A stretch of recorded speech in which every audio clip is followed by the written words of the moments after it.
কি অবস্থা বসে আছে এখন, খুবই কষ্ট। গায়ের যে কাপড় চোপড় তা অন্যজনের অন্যা, আর কিছু সত্যি বললাম বৃষ্টি।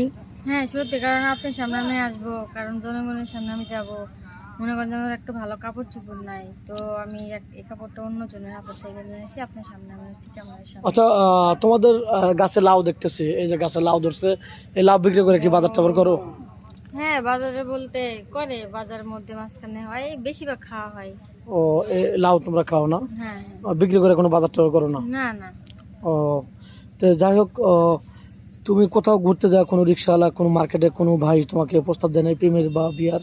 না, আমার কিভাবে প্রস্তাব দিবে? আমি একটা গরিব অসহায় মেয়ে, চাচা চাচির মধ্যে মানুষ হচ্ছে। কারণ তোমার তো চেহারা সুন্দর, অনেক কারণ কিউট মেয়ে চেহারা তুমি। সুন্দর হইলে ভাই এই পৃথিবীতে চেহারার থেকে টাকার মূল্য বেশি। টাকা হইলে সব মিলে। সব মিলে, না হলে কিছু মিলে। আর যদি আমার টাকা থাকতো, বাবা মা থাকতো, তাহলে আজকে আমার এইভাবে ইতিমের মতো বসে থাকে হতো না।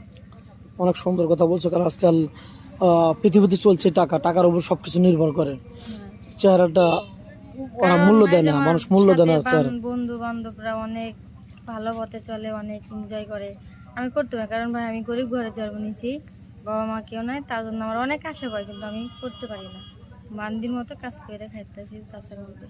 খুব কষ্ট লাগে না?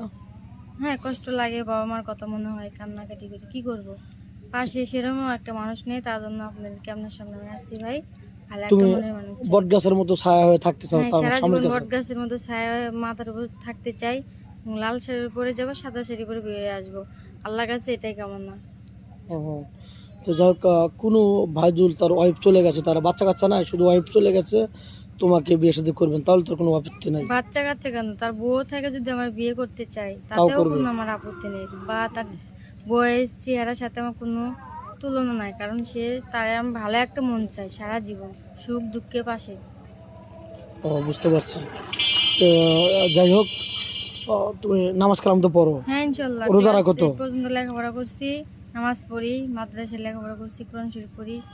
বাবা মা মারা গেছে, মরতে গেলেন ওই কোরআন শরীফ নামাজ কালামের সাথে যাবে ভাই, তার সাথে কিচ্ছু যাবে না। আচ্ছা, স্বামীর সাথে তো মানে না এগুলো কখনো করবেন? না, বেমানি করলে আমি আখিরাতে ঠেকবো, কারণ স্বামী আমার, সে স্বামী হবে, তার সাথে বেমানি করা যাবে না।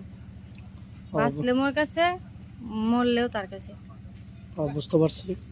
তো যাই হোক, ভিডিওটা লং করতে চাচ্ছি না, কারণ সময়ের মূল্য সবার কাছে অনেক বেশি। তোমার ফোন নাম্বারটা তো না নেই। ভাই আমি ফোন পাবো কই? এগুলো দেখতেছেন সব মানুষের। তুমি তো রান্না বাড়া করতে পারো না? হ্যাঁ, যে 3 বেলা রান্না করি, চাষার মধ্যে খাই। ও রান্না বাড়া না করলে না মারধর না, করে না?